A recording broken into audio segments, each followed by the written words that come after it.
প্রথমে জানাই steel and থাইওয়ার্কের পক্ষ থেকে আন্তরিক শুভেচ্ছা ও অভিনন্দন।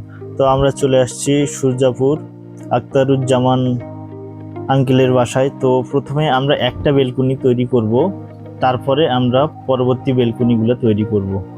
তো আমরা এই বেলকুনিটা তৈরি করতেছি খুব সিম্পল স্ট্যান্ডার্ড। তো আপনাদের অবশ্যই ভালো লাগবে এই বেলকুনিটি।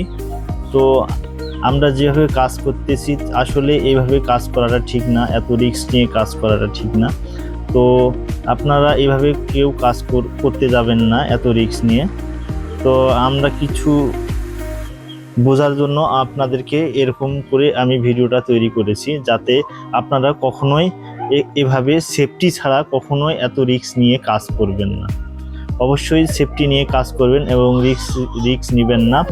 তো আপনারা যদি এরকম বেলকুনি ভালো লাগে তা অবশ্যই আমার কমেন্টে জানাবেন, যাতে আমি পরবর্তী ভিডিওটা আপনাদের কাছে পৌঁছাতে পারি। এবং আমার এই ছোট্ট চ্যানেলটিতে লাইক, কমেন্ট, শেয়ার এবং সাবস্ক্রাইব করবেন প্লিজ।